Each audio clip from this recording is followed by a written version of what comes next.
ಭಾರತದ ಅತ್ಯಂತ ಸೂಕ್ಷ್ಮವಾದ ದುರ್ಬಲವಾದ ಜಾಗ ಏನಾದರೂ ಇದ್ರೆ ಅದು ಇದೆ. ಈ ಥರ ದುರ್ಬಲ ಇರೋದಕ್ಕೆ ಇದನ್ನ ಚಿಕನ್ ನೆಕ್ ಅಂತ ಕರೆಯಲಾಗುತ್ತೆ. ಈ ಚಿಕನ್ ನೆಕ್ ಅನ್ನ ಕೊಯ್ದು ಸಾಂಬಾರ್ ಮಾಡಕ್ಕೆ ಒಂದು ಹೆಜ್ಜೆ ಮುಂದೆ ಇಟ್ಟು ಕಾಯ್ತಾ ಇರುವಂತ ದೇಶ ಚೀನಾ.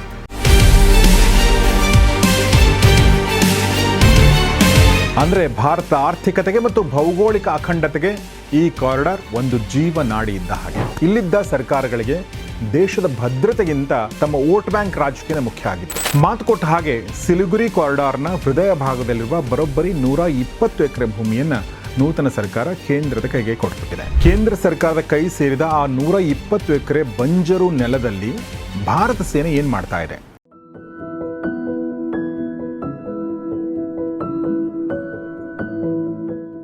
ಸ್ನೇಹಿತರೆ ನಮಸ್ಕಾರ. ಗೌರಿ ಶಕ್ಕಿ ಸ್ಟುಡಿಯೋ ಯೂಟ್ಯೂಬ್ ಚಾನಲ್ನ ಈ ವಿಶೇಷ ವಿಡಿಯೋಗೆ ನಿಮಗೆಲ್ಲ ಸ್ವಾಗತ. ನಾನು ಗೌರಿ ಶಕ್ಕಿ. ಸ್ನೇಹಿತರೆ, ಒಂದ್ಸಲ ನೀವು ನಮ್ಮ ಭಾರತದ ನಕ್ಷೆಯನ್ನು ದಿಟ್ಟಿಸಿ ನೋಡಿ.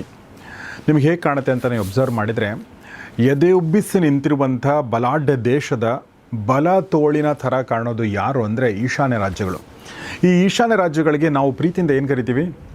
ಸಪ್ತ ಸೋದರಿಯರು ಅಂತ ಕರಿತೀವಿ. ಈ ಸಪ್ತ ಸೋದರಿಯರು ಅಂದರೆ ಅಸ್ಸಾಂ, ನಾಗಾಲ್ಯಾಂಡ್, ಸಿಕ್ಕಿಂ, ಮಣಿಪುರ, ಅರುಣಾಚಲ ಪ್ರದೇಶ, ಮಿಜೋರಾಂ, ಮೇಘಾಲಯ ಮತ್ತು ತ್ರಿಪುರ. ಈ ಸಪ್ತ ಸೋದರಿಯರಿಗೆ ಒಬ್ಬ ಸೋದರ ಕೂಡ ಇದ್ದಾನೆ. ಆತನ ಹೆಸರು ಸಿಕ್ಕಿಂ ಅಂತ. ಹೌದು, ಸಿಕ್ಕಿಂ ರಾಜ್ಯವನ್ನು ಬ್ರದರ್ ಅಂತ ಕರೀತಾರೆ. 7 ಸಿಸ್ಟರ್ಸ್ ಮತ್ತು ಒಬ್ಬ ಬ್ರದರ್ ಅಂತ ಕರೀತಾರೆ. ಸ್ನೇಹಿತರೆ, ಇದೆಲ್ಲ ಕೇಳೋಕ್ಕೆ ತುಂಬ ಚೆನ್ನಾಗಿದೆ. ಆದರೆ ಒಂದ್ಸಲ ನೀವು ಗಮನಿಸಿ ನೋಡಿ, ಇಡೀ ಭಾರತದ ಮುಖ್ಯ ಭೂಭಾಗಕ್ಕೆ, ಮೇನ್ಲ್ಯಾಂಡ್ಗೆ ಈ ಸಪ್ತ ಸೋದರಿ ಇರುವಂಥ ಜಾಗವನ್ನು ಬೆಸೆದಿರೋದು, ಹೆಣೆದಿರೋದು ಕೇವಲ ಒಂದು ಪುಟ್ಟ ಮಣ್ಣಿನ ಸೀಳು. ಇದು ಎಷ್ಟು ಚಿಕ್ಕದಿದೆ ನೋಡಿ. ಈಗ ಈ ಒಂದು ಚಿಕ್ಕ ಜಾಗದ ಮೇಲೆ, ಈ ಮಣ್ಣಿನ ಸೀಳಿನ ಮೇಲೆ ಏಷ್ಯಾದ ಮಹಾಶಕ್ತಿಗಳ ಕಣ್ಣು ಬಿದ್ದಿದೆ. ಭಾರತದ ಅತ್ಯಂತ ಸೂಕ್ಷ್ಮವಾದ ದುರ್ಬಲವಾದ ಜಾಗ ಏನಾದರೂ ಇದ್ದರೆ ಅದು ಇದೆ. ಈ ಥರ ದುರ್ಬಲ ಇರೋದಕ್ಕೆ ಇದನ್ನು ಚಿಕನ್ ನೆಕ್ ಅಂತ ಕರೆಯಲಾಗುತ್ತೆ. ಅಂದರೆ ಚಿಕನ್ ಅಂದರೆ ಕೋಳಿಯ ಕುತ್ತಿಗೆ ಹೆಚ್ಚಿಗಿದ್ರೆ ಚಿಕನ್ ಸತ್ತ ಹಾಗೆ. ಆದರೆ ಇದರ ನಿಜವಾದ ಹೆಸರೇನು ಗೊತ್ತಾ? ಸಿಲಿಗುರಿ ಕಾರಿಡಾರ್. ಶಾಂತವಾಗಿ ಹರಿಯುವ ತಿಸ್ತಾ ನದಿಯ ಮಡಿಲಲ್ಲಿದೆ ಈ 22 ಕಿಲೋಮೀಟರ್ನ ಕಿರಿದಾದ ದಾರಿ. ಭಾರತದ ರಕ್ಷಣಾ ಕೋಟೆಯ ಅತಿ ದೊಡ್ಡ ದೌರ್ಬಲ್ಯವೂ ಕೂಡ ಹೌದು, ಕೆಲವೊಂದು ಸಲ ಶತ್ರುಗಳ ಪಾಲಿನ ಮೃತ್ಯು ಕೂಪವೂ ಹೌದು. ಅದು ಹೇಗೆ ಆಮೇಲೆ ಹೇಳ್ತೀನಿ. ಉತ್ತರದ ಹಿಮಾಲಯದ ಮರೆಯಲ್ಲಿ ಹೊಂಚು ಹಾಕಿ ಕುಳಿತಿರುವಂಥ ಚೀನಾಗೆ ಯಾವಾಗಲೂ ಗೊತ್ತು, ಈ ಪುಟ್ಟ ಕೊಂಡಿಯನ್ನು ಒಂದ್ಸಲ ಕತ್ತರಿಸಿದರೆ ಸಾಕು, ಇಡೀ ಈಶಾನ್ಯ ಭಾರತವನ್ನು ಭಾರತ ಹೆಗಲಿನಿಂದ ಬೇರ್ಪಡಿಸಬಹುದು, ನುಂಗಿ ನೀರು ಕುಡಿಬಹುದು ಅಂತ. ಹೀಗಾಗಿ ಭಾರತವನ್ನು 4 ಕಡೆಯಿಂದ ಸುತ್ತುವರಿಯಲು ಶತ್ರು ದೇಶಗಳು ದಶಕಗಳಿಂದ ರಹಸ್ಯವಾಗಿ ಒಂದು ಬಲೆಯನ್ನು ಹೆಣಿತಾ ಇದ್ದವು. ಆದರೆ ಈಗ ಈ ಬಲೆಯನ್ನು ಸೀಳುವಂಥ ಮಾಸ್ಟರ್ ಪ್ಲಾನ್ ಒಂದನ್ನು ಭಾರತ ಮಾಡಿದೆ. ಯಾಕೆ ಈಗ ಅನ್ನೋದಕ್ಕೂ ಕೂಡ ಕಾರಣ ಇದೆ, ಅದನ್ನು ಹೇಳ್ತೀನಿ. ದಶಕಗಳಿಂದಲೂ ದೆಹಲಿಯ ರಕ್ಷಣಾ ಕಾರಿಡಾರ್ನಲ್ಲಿ ಅತ್ಯಂತ ರಹಸ್ಯವಾಗಿ ಉಳಿದಿದ್ದ ಆ ಪ್ರಶ್ನೆಗೆ ಈಗ ಪಶ್ಚಿಮ ಬಂಗಾಳದ ಗಡಿಯಲ್ಲಿ ಸದ್ದಿಲ್ಲದ ಉತ್ತರ ಸಿಕ್ಕಿದೆ. ರಾಜಕೀಯದ ಚದುರಂಗದಾಟದಲ್ಲಿ ಯಾವಾಗಲೂ ಕೇಂದ್ರ ಸರ್ಕಾರ ಜೊತೆಗೆ ಜಗಳ ಕಾಯ್ತಾ ಇದ್ದ, ಮುನಿಸ್ಕೊಂಡಿರ್ತಾ ಇದ್ದ ಒಂದು ರಾಜ್ಯ ಯಾವುದು ಅಂದರೆ ಮೊದಲನೇ ಹೆಸರೇ ಪಶ್ಚಿಮ ಬಂಗಾಳ. ಆದರೆ ಪಶ್ಚಿಮ ಬಂಗಾಳದಲ್ಲಿ ಈಗ ಹೊಸ ಬಿರುಗಾಳಿ ಎದ್ದು ಮುಗಿದಿದೆ ಅಂತ ಹೇಳ್ಬೋದು. ಯಾಕೆಂದರೆ ಹೊಸದಾಗಿ BJP ಸರ್ಕಾರ ಅಧಿಕಾರಕ್ಕೆ ಬಂದಿದೆ. ಈಗ ಯಾರೂ ಊಹೆ ಮಾಡದ ರೀತಿಯಲ್ಲಿ ಸಿಲಿಗುರಿ ಕಾರಿಡಾರ್ನ ಹೃದಯ ಭಾಗದಲ್ಲಿದ್ದಂಥ ಬರೋಬ್ಬರಿ 120 ಎಕರೆ ಜಾಗವನ್ನು ಪಶ್ಚಿಮ ಬಂಗಾಳ ಸರ್ಕಾರ ರಕ್ಷಣಾ ಇಲಾಖೆ ಕೈಕೊಟ್ಬಿಟ್ಟಿದೆ. ಈ 120 ಎಕರೆ ಭೂಮಿಯ ಆಳದಲ್ಲಿ ಭಾರತ ಸರ್ಕಾರ ಏನನ್ನು ಮಾಡಲು ಹೊರಟಿದೆ? ಯಾವ ಬ್ರಹ್ಮಾಸ್ತ್ರವನ್ನು ಭೂಮಿಯ ಆಳದಲ್ಲಿ ಅಡಗಿಸಿಡಲು ಹೊರಟಿದೆ? ಯುದ್ಧದ ಕಾರ್ಮೋಡ ಏನಾದರೂ ಕವಿದ್ರೆ ಶತ್ರುಗಳನ್ನು ಧೂಳೀಪಟ ಮಾಡಲು ಭಾರತದ ಸೇನೆ ಯಾವ ರೀತಿಯ ಚಕ್ರವ್ಯೂಹವನ್ನು ಸಿದ್ಧಪಡಿಸ್ತಾ ಇದೆ? ಗಡಿಯಲ್ಲಿ ಹದ್ದಿನ ಕಣ್ಣಿಡಲು ರೆಡಿ ಆಗ್ತಿರುವ ಆ ಹೈಟೆಕ್ ರೇಡಾರ್ಗಳು ಮತ್ತು ಕತ್ತಲಲ್ಲಿ ಕಾಯ್ತಿರುವ ಕಮಾಂಡೋಗಳ ರಹಸ್ಯ ಕಾರ್ಯಾಚರಣೆಯ ಅಸಲಿ ಕಥೆ ಏನು? ಭಾರತದನ್ನ ಅತಿ ದೊಡ್ಡ ದುರಂತ ಆಗಬಹುದಾಗಿದ್ದ ಜಾಗವನ್ನು ಈಗ ಉಕ್ಕಿನ ಮುಷ್ಟಿಯಾಗಿ ಹೇಗೆ ಬದಲಾಯಿಸ್ತಾ ಇದೆ? ಇದರ ಒಂದು ರೋಮಾಂಚನಕಾರಿ ಇತಿಹಾಸ ಇಲ್ಲಿದೆ. ಸ್ನೇಹಿತರೆ, ಹಿಮಾಲಯದ ಪಾದರ ಹತ್ತಿರ ಮ್ಯಾಪನ್ನು ಝೂಮ್ ಮಾಡಿ ನೋಡಿದರೆ, ಅಂದರೆ ಇದೇ ಭಾಗವನ್ನು ಮತ್ತೊಂದು ಸಲ ನೋಡಿದರೆ, ಭಾರತದ ನಕ್ಷೆಯ ಕುತ್ತಿಗೆ ಭಾಗವನ್ನು ಯಾರೋ ಬಲವಾಗಿ ಹಿಂಡಿದಂತೆ ಕಾಣುತ್ತೆ. ಈ ಒಂದು ಹಿಂಡಿನಂತೆ ಕಾಣುವಂಥ ಕಿರಿದಾದ ಭೂಭಾಗವೇ ಸಿಲಿಗುರಿ ಕಾರಿಡಾರ್. ಕೇವಲ 20-22 ಕಿಲೋಮೀಟರ್ ಅಗಲ ಇದೆ. ಒಂದು ಕಡೆ ಪ್ರೀತಿ ಮತ್ತು ದ್ವೇಷ ಎರಡನ್ನೂ ಸಮಾನವಾಗಿ ತೋರಿಸುವಂಥ ನೇಪಾಳ ದೇಶ ಇದೆ. ಇನ್ನೊಂದು ಕಡೆ ಶಾಂತವಾಗಿದ್ರೂ ಕೂಡ ರಕ್ಷಣಾತ್ಮಕವಾಗಿ ನಿಂತಿರುವ ಭೂತಾನ್ನ ಕೋಟೆ ಇದೆ. ಈ ಇಬ್ಬರು ಒಂದು ಕಡೆ ಮೇಲಾದರೆ ಕೆಳಗಡೆ ಬಾಂಗ್ಲಾದೇಶದ ಗಡಿ ಇದೆ. ಆದರೆ ಈ ಮೂರು ದೇಶಕ್ಕಿಂತಲೂ ಭಾರತ ನಿದ್ದೆಗೆಡಿಸಿರೋದು ಯಾವುದು ಅಂದರೆ ತಲೆಯ ಮೇಲೆ ಕತ್ತಿ ಹಿಡಿದು ನಿಂತಿರುವಂಥ ಚೀನಾದ ಚುಂಬಿ ಕಣಿವೆ. ಹೀಗೆ ಶತ್ರುಗಳು ಮತ್ತು ಅರೆಶತ್ರುಗಳಿಂದ ಸುತ್ತುವರೆದಿರುವ ಈ ಕಾರಿಡಾರ್ ಯಾಕೆ ಭಾರತಕ್ಕೆ ಮುಖ್ಯ ಯೋಚನೆ ಮಾಡಿದ್ರ? ಸಿಕ್ಕಿಂ ಸೇರಿದರೆ ಇಲ್ಲಿ 8 ರಾಜ್ಯಗಳಿವೆ. ಶತ್ರುಗಳೇನಾದರೂ ಈ 22 ಕಿಲೋಮೀಟರ್ ಜಾಗದ ಮೇಲೆ ದಾಳಿ ಮಾಡಿ ರಸ್ತೆಗಳನ್ನು ಉಡಾಯಿಸಿಬಿಟ್ರೆ ಅಸ್ಸಾಂ, ಅರುಣಾಚಲ ಮತ್ತಿತರ ರಾಜ್ಯಗಳ ಕಥೆ ಏನಾಗ್ಬೋದು? ಮುಖ್ಯ ಭೂಭಾಗದಿಂದ ನಮ್ಮ ಸೈನಿಕರು ಅಲ್ಲಿಗೆ ತಲುಪೋದಾದರೂ ಹೇಗೆ? ಆದರೆ ಸ್ನೇಹಿತರೆ, ಪ್ರಶ್ನೆ ಹುಟ್ಕೊಳ್ಳೋದು ಈ ಥರ ದುರ್ಬಲವಾದ ಸೂಕ್ಷ್ಮವಾದ ಸಿಲಿಗುರಿ ಕಾರಿಡಾರ್ನ ರಚನೆ ಆಗಿದ್ದು ಯಾಕೆ, ಹೇಗೆ? ಇದರ ಹಿಂದೆ ಒಂದು ರಕ್ತಸಿಕ್ತ ಚರಿತ್ರೆ ಇದೆ. ಸ್ನೇಹಿತರೆ, ಈ ವಿಡಿಯೋನ ಸ್ಪಾನ್ಸರ್ ಮಾಡಿದ್ದು ಕ್ಯೂ ಪ್ರಚಾರ ಅನ್ನುವಂಥ digital marketing agency. Digital marketing ಅಂದರೆ ನಿಮ್ಮ ಬ್ರ್ಯಾಂಡ್, ನಿಮ್ಮ ಬಿಸ್ನೆಸ್, ನಿಮ್ಮ ಪ್ರಮೋಷನ್ ಎಲ್ಲವನ್ನು ಕೂಡ ಆನ್ಲೈನ್ ಪ್ಲಾಟ್ಫಾರ್ಮ್ಗಳ ಮೂಲಕ, ಡಿಜಿಟಲ್ ಮೂಲಕ ಅವರು ಮಾಡ್ತಾರೆ. ನಿಮ್ಮ SEO ಇರ್ಬೋದು, ಅಥವಾ ನಿಮ್ಮ ವೆಬ್ಸೈಟ್ ಡಿಸೈನ್ ಡೆವಲಪ್ಮೆಂಟ್ ಇರ್ಬೋದು, ಅಥವಾ ನಿಮ್ಮ ಸೋಷಿಯಲ್ ಮೀಡಿಯಾ ಮ್ಯಾನೇಜ್ಮೆಂಟ್ ಇರ್ಬೋದು, ಅಥವಾ ಲೀಡ್ ಜನರೇಷನ್ ಇರ್ಬೋದು, ಎಲ್ಲವನ್ನೂ ಇವರು ಮಾಡ್ತಾರೆ. ಆಸಕ್ತರು ಮತ್ತು ಅವಶ್ಯಕತೆ ಇದ್ದರೂ ದಯವಿಟ್ಟು ಈ ಕ್ಯೂ ಪ್ರಚಾರ ಸಂಸ್ಥೆಯನ್ನು ಸಂಪರ್ಕಿಸಿ. ಸ್ನೇಹಿತರೆ, ಈ ವಿಚಿತ್ರವಾದ ಗಡಿ ರೇಖೆ ಸೃಷ್ಟಿಯಾಗಿದ್ದು ಯಾವಾಗ ಅಂದರೆ ನಾವು ಸ್ವಾತಂತ್ರ್ಯದ ಸಿಹಿಯನ್ನು ಅನುಭವಿಸ್ತಾ ಇದ್ದಾಗ, ಅಂದರೆ 1947ರ ಆ ಕರಾಳ ಇತಿಹಾಸದ ಪುಟಗಳಲ್ಲಿ ಇದು ಕಾಣಸಿಗುತ್ತೆ. ಬ್ರಿಟಿಷ್ ಅಧಿಕಾರಿ ಸಿರಿಲ್ ರಾಡ್ಕ್ಲಿಫ್ ಎಂಬಾತ ಭಾರತದ ಬಗ್ಗೆ ಒಂಚೂರೂ ಯೋಚನೆ ಮಾಡದೆ ಮ್ಯಾಪಿನ ಮೇಲೆ ತನಗಿಷ್ಟ ಬಂದ ಹಾಗೆ ಕತ್ತರಿ ಆಡಿಸಿ ದೇಶವನ್ನು ಇಬ್ಬಾಗ ಮಾಡಿದಾಗ ಹುಟ್ಟುಕೊಂಡದ್ದೇ ಈ ಭೌಗೋಳಿಕ ಶಾಪ. ಯಾಕೆ ಅಂದರೆ ಅಂದು ಬಂಗಾಳವನ್ನು ಇಬ್ಬಾಗ ಮಾಡಲಾಯಿತು, ಪೂರ್ವ ಪಾಕಿಸ್ತಾನವನ್ನು ಅಂದರೆ ಇಂದಿನ ಬಾಂಗ್ಲಾದೇಶವನ್ನು ಸೃಷ್ಟಿಸಲಾಯಿತು. ಈಶಾನ್ಯ ರಾಜ್ಯಗಳನ್ನು ಭಾರತದ ಜೊತೆ ಉಳಿಸಿಕೊಳ್ಳಲು ಬ್ರಿಟಿಷರು ಬಿಟ್ಟು ಹೋದ ಅತ್ಯಂತ ಮತ್ತು ಏಕೈಕ ಸಣ್ಣ ದಾರಿ ಇದಾಗಿತ್ತು. ಅಷ್ಟೇ ಯಾಕೆ, 1975ರವರೆಗೂ ಸಿಲಿಗುರಿ ಕಾರಿಡಾರ್ನ ತಲೆಯ ಮೇಲಿದ್ದ ರಾಜ್ಯ ಸಿಕ್ಕಿಂ ಭಾರತ ಭಾಗ ಆಗೇ ಇರಲಿಲ್ಲ. ಅದೊಂದು ಪ್ರತ್ಯೇಕ ದೇಶ ಆಗಿತ್ತು. ಅಂದರೆ ಅಂದಿನ ಕಾಲಕ್ಕೆ ಏನಾದರೂ ಚೀನಾ ಸಿಕ್ಕಿಂ ಮೂಲಕ ನುಗ್ಗಿ ಈ 22 ಕಿಲೋಮೀಟರ್ ದಾರಿಯನ್ನು ಲಾಕ್ ಮಾಡಿದರೆ ಇಡೀ ಈಶಾನ್ಯ ಭಾರತ ನಮ್ಮ ಕೈಯಿಂದ ತಪ್ಪಿ ಹೋಗ್ತಿತ್ತು.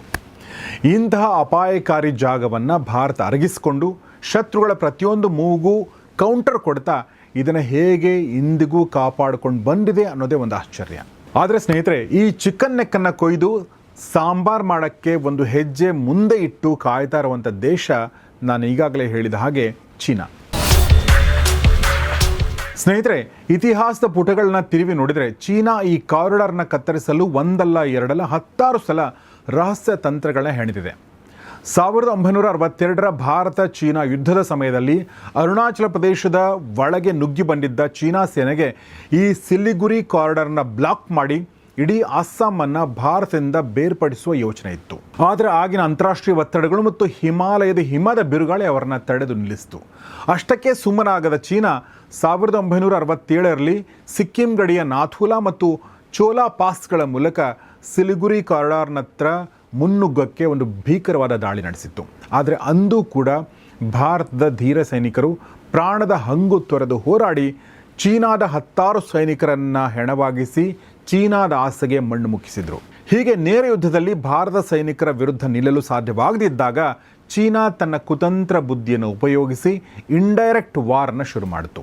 ಅದು ಹೇಗೆ ಅಂದರೆ, ನಮ್ಮ ನೆರೆಹೊರೆಯ ದೇಶಗಳನ್ನು, ಅಂದರೆ ವಿಶೇಷವಾಗಿ ಆ ಭಾಗದ ನೆರೆಹೊರೆಯ ದೇಶಗಳನ್ನು ದಾಳವಾಗಿ ಬಳಸಿಕೊಳ್ಳುವ ಕುಟಿಲ ಬುದ್ಧಿ ಅಥವಾ ಕುಟಿಲ ಯುದ್ಧ.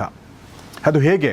ಭಾರತದ ಕೆಳಗಿರುವ ಬಾಂಗ್ಲಾದೇಶಕ್ಕೆ ಬಿಲಿಯನ್ ಗಟ್ಟಲೆ ಡಾಲರ್ ಸಾಲವನ್ನು ನೀಡಿ ಅಲ್ಲಿನ ಬಂದರುಗಳನ್ನು ತನ್ನ ವಶಕ್ಕೆ ಪಡೆದು ಕೆಳಗಿನಿಂದ ಸಿಲಿಗುರಿ ಕಾರಿಡಾರ್ ಮೇಲೆ ಕಣ್ಣಿಡಕ್ಕೆ ಪ್ಲಾನ್ ಮಾಡಿತು. ಇತ್ತ ನೇಪಾಳದ ಕಮ್ಯುನಿಸ್ಟ್ ನಾಯಕರ ತಲೆ ಕೆಡಿಸಿ ಅವರ ಮೂಲಕ ಈ ಕಾರಿಡಾರ್ನಲ್ಲಿ ಅಶಾಂತಿ ಸೃಷ್ಟಿ ಮಾಡಕ್ಕೆ ಯತ್ನಿಸಿತು. ಅಷ್ಟೇ ಯಾಕೆ, ಕಾರಿಡಾರ್ನ ತಲೆಯ ಮೇಲಿರುವ ಪುಟ್ಟ ದೇಶ ಭೂತಾನ್ನ ಭೂಮಿಯನ್ನು ನುಂಗಲು ಕೂಡ ಹೊಂಚಾಕ್ತು. ಆದರೆ ಚೀನಾದ ಅಸಲಿ ಮುಖವಾಡ ಕಳಚಿ ಬಿದ್ದದ್ದು 2017ನೇ ಇಸ್ವಿಯಲ್ಲಿ ಇತಿಹಾಸ ಪ್ರಸಿದ್ಧ ಡೋಕ್ಲಾಮ್ ಸಂಘರ್ಷದ ವೇಳೆ. ಸ್ನೇಹಿತರೆ, ಆಗ ಆಗಿದ್ದೇನೆಂದರೆ, ಭೂತಾನ್ಗೆ ಸೇರಿದ ಆದರೆ ಚೀನಾದ ಚುಂಬಿ ಕಣಿಯ ತುದಿಯಲ್ಲಿರುವ ಡೋಕ್ಲಾಮ್ ಪ್ರಸ್ಥಭೂಮಿಗೆ ಚೀನಾ ಸೇನೆ ಭಾರಿ ಪ್ರಮಾಣದಲ್ಲಿ ಬುಲ್ಡೋಸರ್ಗಳನ್ನ, JCBಗಳನ್ನ ತಂದು ಸದ್ದಿಲ್ಲದೆ ರಸ್ತೆ ನಿರ್ಮಾಣ ಮಾಡೋಕ್ಕೆ ಶುರು ಮಾಡುತ್ತೆ. ಆ ರಸ್ತೆ ಏನಾದರೂ ಸಂಪೂರ್ಣ ನಿರ್ಮಾಣಗೊಂಡಿದ್ದರೆ ಚೀನಾದ ಫಿರಂಗಿಗಳು ನೇರವಾಗಿ ಸಿಲಿಗುರಿ ಕಾರಿಡಾರ್ನ ಹೆದ್ದಾರಿ, ರೈಲ್ವೆ ಹಳಿಗಳನ್ನು ತಮ್ಮ ಕಣ್ಣಳತೆಯ ದೂರದಲ್ಲಿ ತಂದುಕೊಳ್ತಾ ಇದ್ವು. ಅಂದರೆ ಚೀನಾ ಒಂದು ಬಟನ್ ಒತ್ತಿದ್ರೆ ಸಾಕು, ನಮ್ಮ ಕಾರಿಡಾರ್ ಸರ್ವನಾಶ ಆಗ್ತಾ ಇತ್ತು. ಇದು ತಿಳಿತಿದ್ದ ಹಾಗೆ ದೆಹಲಿಯ ಸೌತ್ ಬ್ಲಾಕ್ನಲ್ಲಿ ತುರ್ತು ಸಭೆ ನಡೀತವೆ. ಅಂದರೆ ರಕ್ಷಣಾ ಸಚಿವಾಲಯದಲ್ಲಿ ಭಾರತ ತಡ ಮಾಡದೆ ಭೂತಾನ್ ದೇಶದ ಗಡಿಯಾಗಿದ್ದರೂ ಕೂಡ ರಕ್ಷಣಾ ಒಪ್ಪಂದದ ಮೂಲಕ ಭಾರತೀಯ ಸೈನಿಕರು ನೇರವಾಗಿ ಚೀನಾ ಸೇನೆ ಎದುರು ಹೋಗಿ ಎದೆ ಒಡ್ಡಿ ನಿಲ್ತಾರೆ. ಇದರ ವಿಜುವಲ್ಸ್ ಕೂಡ ಇದೆ, ದಯವಿಟ್ಟು ನೋಡಿ. ಬರೋಬ್ಬರಿ 73 ದಿನಗಳ ಕಾಲ ಭಾರತದ ವೀರ ಯೋಧರು, ಇನ್ನೊಂದು ಕಡೆ ಚೀನಾದ PLA ಸೈನಿಕರು ಪರಸ್ಪರ ಕಣ್ಣಲ್ಲಿ ಕಣ್ಣಿಟ್ಟು ಉಸಿರು ಬಿಡಲು ಹೆದರುವಂಥ ಬಿಗುವಿನ ವಾತಾವರಣ ಅಲ್ಲಿ ಸೃಷ್ಟಿಯಾಗಿತ್ತು. ಭಾರತದ ಈ ಆಕ್ರಮಣಕಾರಿ ನಿಲುವನ್ನು ಊಹೆ ಮಾಡದ ಚೀನಾ ಕೊನೆಗೂ ತನ್ನ ಹೆಜ್ಜೆಯನ್ನು ಹಿಂದಕ್ಕಿಡುತ್ತೆ. ಆದರೆ ಚೀನಾ ನಮಗೆ ಗೊತ್ತಿರುವ ಹಾಗೆ ಸುಮ್ಮನೆ ಕೂರುವಂಥ ಜಾಯಮಾನದ್ದಲ್ಲ. ಈ ಸೋಲಿನ ಸೇಡನ್ನು ತೀರಿಸಿಕೊಳ್ಳಲು ಅದು ಈಗಲೂ ಕೂಡ ರಹಸ್ಯ ಚಕ್ರವ್ಯೂಹವನ್ನು ಹೆಣಿತಾನೆ ಇದೆ. ಅಂದರೆ ಸ್ನೇಹಿತರೆ, ಒಂದು ವೇಳೆ ಈ ಚಿಕನ್ ನೆಕ್ ಏನಾದರೂ ಕಟ್ಟಾಗ್ಬಿಟ್ರೆ ಭಾರತಕ್ಕೆ ನಾವು ಊಹೆ ಮಾಡಲಾಗದಂತೆ ಡ್ಯಾಮೇಜ್ ಆಗುತ್ತೆ. ಅದು ಏನು ಅನ್ನೋದನ್ನು ನಾವೀಗ ನೋಡೋಣ. ಸಿಲಿಗುರಿ ಕಾರಿಡಾರ್ ಯಾಕೆ ತುಂಬ ಇಂಪಾರ್ಟೆಂಟ್ ಭಾರತಕ್ಕೆ ಅಂದರೆ, ಈಗಾಗಲೇ ನಾನು ಹೇಳಿದ ಹಾಗೆ ಭಾರತದ ದೇಹಕ್ಕೆ 8 ರಾಜ್ಯಗಳ ಒಂದು ಬಲಿಷ್ಠ ಕೈಯನ್ನು ಜೋಡಿಸಿಟ್ಟಿರುವ ಒಂದೇ ಒಂದು ರಕ್ತನಾಳ ಅಂದರೆ ಅದು ಇದು. ಅಸ್ಸಾಂನ ಚಹಾ ತೋಟಗಳಿರ್ಬೋದು, ಅರುಣಾಚಲ ಪ್ರದೇಶದ ಸುಂದರ ಪರ್ವತಗಳಿರ್ಬೋದು, ಮೇಘಾಲಯದ ಮಳೆ ಕಾಡುಗಳಿರ್ಬೋದು, ಹೀಗೆ ಇಡೀ ಈಶಾನ್ಯ ಭಾರತದ ಕೋಟ್ಯಂತರ ಜನರ ಬದುಕು, ವ್ಯಾಪಾರ, ರೇಷನ್, ಔಷಧ, ದೇಶದ ರಕ್ಷಣಾ ಸೇನೆ ಎಲ್ಲವೂ ಪ್ರತಿದಿನ ಚಲಿಸೋದು ಇದೇ 22 ಕಿಲೋಮೀಟರ್ನ ಪುಟ್ಟ ರಸ್ತೆ ಮೇಲೆ. ಅಂದರೆ ಭಾರತ ಆರ್ಥಿಕತೆಗೆ ಮತ್ತು ಭೌಗೋಳಿಕ ಅಖಂಡತೆಗೆ ಈ ಕಾರಿಡಾರ್ ಒಂದು ಜೀವನಾಡಿ ಇದ್ದ ಹಾಗೆ. ಇನ್ನು ಒಂದು ವೇಳೆ ಇದು ಕಟ್ ಆದರೆ ಶತ್ರುಗಳೇನಾದರೂ ರಸ್ತೆ ಸಂಪರ್ಕವನ್ನು, ರೈಲು ಸಂಪರ್ಕವನ್ನು ಕಡಿತಗೊಳಿಸಿದರೆ ಕೆಲವೇ ಗಂಟೆಗಳಲ್ಲಿ ಇಡೀ ಈಶಾನ್ಯ ಭಾರತ ದೇಶದ ಉಳಿದ ಭಾಗದಿಂದ ಸಂಪೂರ್ಣ ಒಂಟಿ ಆಗಿಬಿಡುತ್ತೆ. ಗಡಿಯಲ್ಲಿ ಚೀನಾ ಸೈನಿಕರ ಎದುರು ನಿಂತಿರುವ ನಮ್ಮ ಲಕ್ಷಾಂತರ ವೀರ ಯೋಧರಿಗೆ ದೆಹಲಿಯಿಂದ, ಮೇನ್ಲ್ಯಾಂಡ್ನಿಂದ ಹೊಸ ಮದ್ದುಗುಂಡುಗಳಾಗಲಿ, ಯುದ್ಧ ಟ್ಯಾಂಕ್ಗಳಾಗಲಿ, ರೇಷನ್ ಆಗಲಿ ತಲುಪಿಸೋಕೆ ಯಾವುದೇ ದಾರಿ ಉಳಿಯೋದಿಲ್ಲ. ಯಾಕೆಂದರೆ ವಾಯುಯಾನದ ಮೂಲಕ ಅಷ್ಟೊಂದೆಲ್ಲ ತಲುಪಿಸೋಕೆ ಸಾಧ್ಯ ಆಗೋದಿಲ್ಲ. ಹೀಗಾಗಿ ಈ ಥರ ಆದರೆ ನಮ್ಮ ರಕ್ಷಣಾ ವ್ಯವಸ್ಥೆಗೆ ಚೇತರಿಸಿಕೊಳ್ಳಲಾಗದಂಥ ಪೆಟ್ಟು ಬೀಳುತ್ತೆ. ಮೊದಲನೇದಾಗಿ ಬ್ರಹ್ಮಪುತ್ರ ನದಿಯ ಸಂಪೂರ್ಣ ನಿಯಂತ್ರಣ ಚೀನಾದ ಕೈಗೆ ಸಿಕ್ಬಿಡುತ್ತೆ. ಅರುಣಾಚಲ ಪ್ರದೇಶವನ್ನು ತನ್ನದೇ ಭಾಗ ಎಂದು ವಾದಿಸುವ ಚೀನಾ ಇಡೀ ಈಶಾನ್ಯ ರಾಜ್ಯಗಳನ್ನ ತನ್ನ ಕಪಿಮುಷ್ಟಿಗೆ ತೆಗೆದುಕೊಳ್ಳುತ್ತೆ. ಅಲ್ಲಿನ ಸಣ್ಣ ಪುಟ್ಟ ಪ್ರತ್ಯೇಕತಾವಾದಿ ಗುಂಪುಗಳಿಗೆ ಹಣ ಕೊಟ್ಟು, ಆಯುಧ ಕೊಟ್ಟು ಈ ಪ್ರದೇಶವನ್ನು ನರಕ ಮಾಡಿಬಿಡುತ್ತೆ. ಇನ್ನು ಭಾರತ ತನ್ನ ಕೋಟ್ಯಂತರ ಜನರನ್ನು, ಅಪಾರವಾದ ಖನಿಜ ಸಂಪತ್ತನ್ನು, ಕಚ್ಚಾ ತೈಲವನ್ನು, ನೈಸರ್ಗಿಕ ಸಂಪನ್ಮೂಲಗಳನ್ನು ಶಾಶ್ವತವಾಗಿ ಕಳೆದುಕೊಳ್ಳುತ್ತೆ. ಜೊತೆಗೆ ಅಂತಾರಾಷ್ಟ್ರೀಯ ಮಟ್ಟದಲ್ಲಿ ಭಾರತದ ಪ್ರತಿಷ್ಠೆಗೆ ಚೇತರಿಸಿಕೊಳ್ಳಲಾಗದಂಥ ಹೊಡೆತ ಬೀಳುತ್ತೆ. ಭಾರತ ಜಾಗತಿಕ ಸೂಪರ್ ಪವರ್ ಆಗಬೇಕನ್ನೋ ಕನಸು ಕಾಣ್ತಾ ಇದೆ, ಅದು ಭಸ್ಮ ಆಗಿಬಿಡುತ್ತೆ. ಆದರೆ ಸ್ನೇಹಿತರೆ, ಇಂಥ ಒಂದು ಭೀಕರ ಸ್ಥಿತಿ ಸೃಷ್ಟಿಯಾಗೋಕ್ಕೆ ಮುಂಚೆ ಭಾರತ ಸುಮ್ಮನೆ ಕೂರಲು ಸಾಧ್ಯನಾ? ಇಲ್ಲವೇ ಇಲ್ಲ. ಹೀಗಾಗಿ ಇಡೀ ಏಷ್ಯಾದ ಜಿಯೋಪಾಲಿಟಿಕ್ಸನ್ನು ಬದಲಾಯಿಸಬಲ್ಲಂಥ ಒಂದು ರಹಸ್ಯ ಕೌಂಟರ್ ಸ್ಕೆಚ್ ಅನ್ನು ಭಾರತ ಈಗ ರೆಡಿ ಮಾಡಿದೆ. ಶತ್ರುಗಳ ಹೆಜ್ಜೆಗೆ ಭಾರತ ಇಟ್ಟಿರುವಂಥ ಉಲ್ಟಾ ಚೆಕ್ಮೇಟ್ ಇದು. ಏನಿದು ಸ್ನೇಹಿತರೆ? ನಮ್ಮ ಭಾರತ ದೇಶದಲ್ಲಿ ರಾಜ್ಯ ಮತ್ತು ಕೇಂದ್ರ ಸರ್ಕಾರಗಳ ಮಧ್ಯೆ, ಅದು ಎರಡೂ ಸರ್ಕಾರಗಳು ಬೇರೆ ಬೇರೆ ಪಕ್ಷದವಾಗಿದ್ದಾಗ ಮುನಿಸು, ಜಗಳ, ತಾಕಲಾಟ, ಕೋರ್ಟ್ ಕೇಸು ಇವೆಲ್ಲವೂ ಸಾಮಾನ್ಯ. ಹೀಗಾಗಿ ಏನಾಗಿತ್ತು ಈವರೆಗೆ ಅಂತಂದರೆ, ದಶಕದಿಂದ ಕೋಲ್ಕತ್ತಾದ ರೈಟರ್ಸ್ ಬಿಲ್ಡಿಂಗ್ ಮತ್ತು ನಬಾನ್ನಾದ ಕಾರಿಡಾರ್ಗಳಲ್ಲಿ, ಅಂದರೆ ನಮ್ಮ ವಿಧಾನಸೌಧ ಮತ್ತು ವಿಕಾಸಸೌಧ ಥರದ ಬಿಲ್ಡಿಂಗ್ಗಳಲ್ಲಿ ಇಲ್ಲಿದ್ದ ಸರ್ಕಾರಗಳಿಗೆ ದೇಶದ ಭದ್ರತೆಗಿಂತ ತಮ್ಮ ವೋಟ್ ಬ್ಯಾಂಕ್ ರಾಜಕೀಯ ಮುಖ್ಯ ಆಗಿತ್ತು. ಕೇಂದ್ರ ಸರ್ಕಾರ ಏನಾದರೂ ದೇಶದ ರಕ್ಷಣೆಗಾಗಿ ಈ ಒಂದು ಸಿಲಿಗುರಿ ಕಾರಿಡಾರ್ನ ಜಾಗ ಕೇಳಿದರೆ ಸರ್ಕಾರ ಏನು ಹೇಳ್ತಿತ್ತು ಅಂದರೆ, ಇದು ರಾಜ್ಯದ ಸ್ವಾಯತ್ತತೆಗೆ ಧಕ್ಕೆ ಆಗುತ್ತೆ, ಬಡ ರೈತರ ಭೂಮಿಯನ್ನು ಕಿತ್ಕೊಳ್ಳೋಕ್ಕೆ ಬಿಡಲ್ಲ ಅಂತ ಒಂದು ರಾಜಕೀಯ ಗದ್ದಲ ಸೃಷ್ಟಿ ಆಗ್ತಾ ಇತ್ತು. ಹೀಗಾಗಿ ಫೈಲ್ಗಳೆಲ್ಲ ಹೋಗ್ತಾ ಇದ್ವು, ಬ್ಯೂರೋಕ್ರಸಿಯ ಕೆಂಪು ಪಟ್ಟಿಯ ಒಳಗಡೆ ಅಡಗಿ ಕೂತು ಧೂಳು ತಿನ್ನೋ ಹಾಗೆ ಆಗ್ತಿತ್ತು. ಸೊ ಇಂಥ ಸರ್ಕಾರಗಳಿಗೆ ಏನು ಕಾಣ್ತಿರ್ಲಿಲ್ಲ ಅಂದರೆ, ಚೈನಾ ಹೆಣಿತಾ ಇದ್ದ ಚಕ್ರವ್ಯೂಹ ಕಾಣಿಸ್ತಾ ಇರಲಿಲ್ಲ. ಅವ್ರಿಗೆ ಕಾಣಿಸ್ತಾ ಇದ್ದದ್ದು ಏನಂದರೆ, ತಮ್ಮ ವೋಟ್ ಬ್ಯಾಂಕನ್ನು ಗಟ್ಟಿ ಮಾಡ್ಕೊಳ್ಳೋದು. ಕೇಂದ್ರದ ಪ್ರತಿಯೊಂದು ರಕ್ಷಣಾ ಯೋಜನೆಯನ್ನು ಕೂಡ ರಾಜಕೀಯ ಅಹಂನಿಂದಾಗಿ ವಿರೋಧಿಸ್ತಾ ಬಂದದ್ದು ಈವರೆಗಿನ ಸರ್ಕಾರಗಳು. ಆದರೆ ಈಗ ಈ ರಾಜಕೀಯ ಮುನಿಸಿಗೆ ಬ್ರೇಕ್ ಬಿದ್ದಿದೆ. ಯಾಕೆ ಅಂದರೆ, ಪಶ್ಚಿಮ ಬಂಗಾಳದ ರಾಜಕೀಯ ಇತಿಹಾಸದಲ್ಲೇ ಎಂದೂ ಕಾಣದ ಒಂದು ಬದಲಾವಣೆ ನಡೆದು ಹೋಗಿದೆ. ಅದೇನು ಅಂತಂದರೆ, ಪಶ್ಚಿಮ ಬಂಗಾಳದ ಗದ್ದುಗೆ ಮೇಲೆ BJP ಅಧಿಕಾರವನ್ನು ಹಿಡಿದಿದೆ. ನೂತನ ಮುಖ್ಯಮಂತ್ರಿ ಆಗಿದ್ದಾರೆ ಸುವೇಂದು ಅಧಿಕಾರಿ. ಸೊ ಇವರು ಮುಖ್ಯಮಂತ್ರಿ ಆಗ್ತಿದ್ದ ಹಾಗೆ ದೆಹಲಿಯ ಸೌತ್ ಬ್ಲಾಕ್ನ ರಹಸ್ಯ ಕೋಣೆ ಒಂದರಲ್ಲಿ ಒಂದು ಹೈ ವೋಲ್ಟೇಜ್ ಮೀಟಿಂಗ್ ನಡೆಯುತ್ತೆ. ಯಾರೊಂದಿಗೆ? ದೇಶದ ಗೃಹ ಸಚಿವ ಅಮಿತ್ ಶಾ ಅವರ ಜೊತೆಗೆ. ಈ ಒಂದು ಕ್ಲೋಸ್ ಡೋರ್ ಮಾತುಕತೆ ಅತ್ಯಂತ ಮಹತ್ವದ ಮಾತುಕತೆಯಾಗಿತ್ತು. ಇದು ಭಾರತದ ಅಖಂಡತೆಯನ್ನು ಕಾಪಾಡುವಂಥ ಒಂದು ಮಹಾ ಮಾಸ್ಟರ್ ಪ್ಲಾನ್ ಕುರಿತ ಮಾತುಕತೆಯಾಗಿತ್ತು. ಒಂದು ಮಾಹಿತಿಯ ಪ್ರಕಾರ ಅಮಿತ್ ಶಾ ಅವರು ಮ್ಯಾಪ್ ಮೇಲೆ ಕೈ ಇಟ್ಟು ಸಿಲಿಗುರಿ ಕಾರಿಡಾರ್ ಮೇಲೆ ಬೆರಳಿಟ್ಟು ತೋರಿಸ್ತಾರೆ. ಸುವೇಂದುಜಿ, ಹಿಂದಿನವರು ಮಾಡಿದ ತಪ್ಪಿನಿಂದಾಗಿ ಚೀನಾ ನಮ್ಮ ಕುತ್ತಿಗೆ ಮೇಲೆ ಕತ್ತಿ ಇಟ್ಟು ಕಾಯ್ತಾ ಇದೆ. ಹೀಗಾಗಿ ದೇಶದ ಸುರಕ್ಷತೆಗಾಗಿ ನಮಗೆ ಈ ಚಿಕನ್ ನೆಕ್ ಭಾಗದ ಜಾಗ ತಕ್ಷಣ ಬೇಕು ಅಂತ. ಅದಕ್ಕೆ ಸುವೇಂದು ಅಧಿಕಾರಿಯವರ ಪ್ರತಿಕ್ರಿಯೆ ಹೀಗಿತ್ತಂತೆ: ಸರ್, ಬಂಗಾಳದಲ್ಲಿ ಇನ್ನು ಮುಂದೆ ದೇಶ ಮೊದಲು, ರಾಜಕೀಯ ಆಮೇಲೆ, ನಿಮ್ಗೆ ಎಷ್ಟು ಎಕರೆ ಬೇಕು ಹೇಳಿ, ನಾಳೆನೇ ಕ್ಯಾಬಿನೆಟ್ನಲ್ಲಿ ಫೈಲ್ ಕ್ಲಿಯರ್ ಮಾಡಿಕೊಡ್ತೀವಿ ಅಂತ ದೃಢವಾಗಿ ಹೇಳ್ತಾರೆ. ಮಾತು ಕೊಟ್ಟ ಹಾಗೆ ಸಿಲಿಗುರಿ ಕಾರಿಡಾರ್ನ ಹೃದಯ ಭಾಗದಲ್ಲಿರುವ ಬರೋಬ್ಬರಿ 120 ಎಕರೆ ಭೂಮಿಯನ್ನು ನೂತನ ಸರ್ಕಾರ ಕೇಂದ್ರದ ಕೈಗೆ ಕೊಟ್ಬಿಟ್ಟಿದೆ. ಆದರೆ ಇಡೀ ಪ್ರದೇಶದ ಜಿಯೋಪಾಲಿಟಿಕ್ಸ್ ಅನ್ನು ಬದಲಾಯಿಸುವಂಥ ರಹಸ್ಯ ಇಲ್ಲಿ ಏನಿದೆ? ಕೇಂದ್ರ ಸರ್ಕಾರದ ಕೈ ಸೇರಿದ ಆ 120 ಎಕರೆ ಬಂಜರು ನೆಲದಲ್ಲಿ ಭಾರತ ಸೇನೆ ಏನು ಮಾಡ್ತಾ ಇದೆ? ಚೀನಾದಂಥ ಹೆಬ್ಬಾವನ ಮಟ್ಟ ಹಾಕಲು ಭಾರತ ಹೆಣಿತಿರುವಂಥ ಚಕ್ರವ್ಯೂಹ ಎಂಥದ್ದು? ಬನ್ನಿ ನೋಡೋಣ. ಸ್ನೇಹಿತರೆ, ಮೇಲ್ನೋಟಕ್ಕೆ ಈ ನೆಲ ಬಂಜರು ಭೂಮಿ ಥರ ಕಾಣುತ್ತೆ. ಆದರೆ ರಕ್ಷಣಾ ಇಲಾಖೆಯ ರಹಸ್ಯ ಕಡತಗಳ ಪ್ರಕಾರ ಭಾರತ ಇಲ್ಲಿ ಸದ್ದಿಲ್ಲದೆ ಒಂದು ಅದೃಶ್ಯ ಕೋಟೆಯನ್ನು ಕಟ್ತಾ ಇದೆ. ಅಂದರೆ ಅದು ಸಾಮಾನ್ಯ ಮಿಲಿಟರಿ ಕ್ಯಾಂಪ್ ಅಲ್ಲ, ಬದಲಾಗಿ ಚೀನಾದ ನಿದ್ದೆಗೆಡಿಸಲಿರುವ ಅತ್ಯಾಧುನಿಕ integrated military and logistic hub. ಈ ಜಾಗದ ಬ್ಲೂ ಪ್ರಿಂಟನ್ನು ದೆಹಲಿಯ ಅತ್ಯಂತ ಸುರಕ್ಷಿತ ಕಚೇರಿಗಳಲ್ಲಿ ಲಾಕ್ ಮಾಡಲಾಗಿದೆ. ಆದರೂ ಕೂಡ ರಕ್ಷಣಾ ತಜ್ಞರ ಪಡಸಾಲೆಯಲ್ಲಿ ಕೇಳಿಬರುತ್ತಿರುವ ಮಾತುಗಳನ್ನ ಕೇಳಿದರೆ ಶತ್ರುಗಳ ಎದೆಯಲ್ಲಿ ನಡುಕ ಹುಟ್ಟಿಸೋ ಥರ ಇದೆ.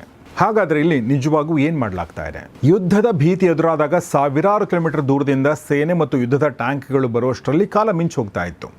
ಈ ದೌರ್ಬಲ್ಯವನ್ನು ಮುಚ್ಚಿ ಹಾಕಲು ಭಾರತೀಯ ಸೇನೆ ಮತ್ತು ವಾಯುಪಡೆ ಜಂಟಿಯಾಗಿ ಇಲ್ಲಿ ಅತ್ಯಾಧುನಿಕ ಫಾರ್ವರ್ಡ್ ಆಪರೇಟಿಂಗ್ ಬೇಸ್ಗಳನ್ನ ನಿರ್ಮಿಸ್ತಾ ಇದೆ. ಅಂದರೆ ಭೂಮಿಯ ಆಳದಲ್ಲಿ ಶತ್ರುಗಳ ಬಾಂಬ್ ದಾಳಿಗೂ ತಾಗದಂಥ ದೈತ್ಯ ಭೂಗತ ಮದ್ದುಗುಂಡುಗಳ ಡಿಪೋಗಳು, ಭಾರಿ ಯುದ್ಧ ಯಂತ್ರೋಪಕರಣಗಳ ಪಾರ್ಕಿಂಗ್ ವ್ಯವಸ್ಥೆ ಇಲ್ಲಿ ತಲೆ ಎತ್ತಾ ಇದೆ. ಅಂದರೆ ಸ್ನೇಹಿತರೆ, ಚೀನಾ ಏನಾದರೂ ಹಠಾತ್ ಆಗಿ ನುಗ್ಗಲು ಯತ್ನಿಸಿದರೆ, ದಾಳಿ ಮಾಡಿದರೆ ದೆಹಲಿಯಿಂದ ಆದೇಶ ಬರೋದನ್ನು ಈಗ ಕಾಯಬೇಕಾಗಿಲ್ಲ.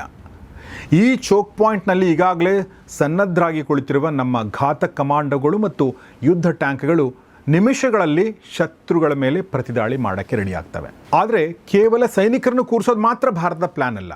ಬದಲಾಗಿ ಶತ್ರುಗಳ ಹಾವಭಾವದ ಮೇಲೆ, ಅವರ ಚಲನೆಗಳ ಮೇಲೆ ಕಣ್ಣಿಡಲು ಒಂದು ಅದ್ಭುತವಾದ ಟೆಕ್ನಾಲಜಿ ಡ್ರಿವನ್ ಚಕ್ರವ್ಯೂಹವನ್ನು ಇಲ್ಲಿ ಹೆಣಿಲಾಗ್ತಾ ಇದೆ. ಈ 120 ಎಕರೆ ಎತ್ತರದ ಗೋಪುರಗಳ ಮೇಲೆ ಭಾರತ ಅತ್ಯಾಧುನಿಕ ಹೈಟೆಕ್ ರೇಡಾರ್ ವ್ಯವಸ್ಥೆಗಳು ಮತ್ತು ಕತ್ತಲಲ್ಲೂ ಕಣ್ಣಿಡಬಲ್ಲ ಡ್ರೋನ್ ಮಾನಿಟರಿಂಗ್ ಯೂನಿಟ್ಗಳು ಇಲ್ಲಿ 24 ಗಂಟೆ ಸಕ್ರಿಯವಾಗಿ ಇರಲಿವೆ. ಉತ್ತರದ ಚೀನಾದ ಚುಂಬಿ ಕಣಿವೆಯಲ್ಲಿ ಕದಲುವ ಸಣ್ಣ ಕಲ್ಲಿನಿಂದ ಹಿಡಿದು ದಕ್ಷಿಣದ ಬಾಂಗ್ಲಾದೇಶದ ಗಡಿಯಲ್ಲಿ ನಡೆಯುವ ಪ್ರತಿಯೊಂದು ರಹಸ್ಯ ಚಟುವಟಿಕೆ ಕೂಡ ಈಗ ಪರದೆ ಮೇಲೆ ಕಾಣಿಸ್ತಾ ಇರುತ್ತೆ. ಅಂದರೆ ಶತ್ರುಗಳು ಗಡಿಯಲ್ಲಿ ಉಸಿರಾಡೋದನ್ನು ಕೂಡ ನಮ್ಮ ಸೇನೆ ಇಲ್ಲಿ ಕುಳಿತು ಪತ್ತೆ ಹಚ್ಚಬಹುದು. ದಶಕಗಳಿಂದ ಭಾರತದ ಕತ್ತಿಗೆ ಉರುಳಾಗಿದ್ದ ಸಿಲಿಗುರಿ ಕಾರಿಡಾರ್ ಈಗ ಚೀನಾದ ಡ್ರ್ಯಾಗನ್ ಅನ್ನು ಸೀಳಲು ಸಿದ್ಧವಾಗುತ್ತಿರುವ ತೀಕ್ಷ್ಣ ಖಡ್ಗವಾಗಿ ಬದಲಾಗ್ತಾ ಇದೆ. ಸ್ನೇಹಿತರೆ, ಕಾಲ ಬದಲಾದ ಹಾಗೆ ಸರ್ಕಾರಗಳು ಬದಲಾಗ್ತವೆ. ಸರ್ಕಾರಗಳು ಬದಲಾದ ಹಾಗೆ ಕೆಲವೊಂದು ಸಲ ಮನೋಭಾವಗಳು ಬದಲಾಗ್ತವೆ. ಯಾವುದು ಮುಖ್ಯ ಅಂತ ಕೆಲವೊಂದು ಸರ್ಕಾರಗಳಿಗೆ ಗೊತ್ತಾಗುತ್ತೆ. ಹೀಗಾಗಿ ಕೇಂದ್ರ ಮತ್ತು ರಾಜ್ಯದ ಜಿದ್ದಾಜಿದ್ದಿನ ರಾಜಕೀಯ ಮುಗಿದು ಈಗ ದೇಶದ ಅಖಂಡತೆ ವಿಚಾರ ಬಂದಾಗ ನಾವೆಲ್ಲ ಒಂದೇ ಅನ್ನೋ ಸಿಂಹ ಗರ್ಜನೆ ಕೇಳಿಸ್ತಾ ಇದೆ. ಇಂಥ ಒಂದು ಸಂದೇಶವನ್ನು ಭಾರತ ಈಗ ರವಾನಿಸಿದೆ. ಅಂದರೆ ನಮ್ಮ ಮೇಲೆ ಯಾರಾದರೂ ದಾಳಿ ಮಾಡಲು ಬಂದರೆ ಭೀಕರ ಕೌಂಟರ್ ಅಟ್ಯಾಕ್ ನಿಮಗೆ ಸಿಗುತ್ತೆ ಅನ್ನೋ ಸಂದೇಶ ಈಗ ರವಾನೆ ಆಗ್ತಾ ಇದೆ. ನಮ್ಮ ದೇಶದ ಅಖಂಡತೆ, ಸೈನಿಕರ ಶೌರ್ಯ ಮತ್ತು ಮಾತೃಭೂಮಿಯ ರಕ್ಷಣೆಯ ಈ ದೃಢ ಸಂಕಲ್ಪಕ್ಕೆ ಭಾರತದ ಪ್ರಾಚೀನ ಸಂಸ್ಕೃತಿಯ ಈ ಸಾಲುಗಳು ಸಾಕ್ಷಿಯಂತಿವೆ.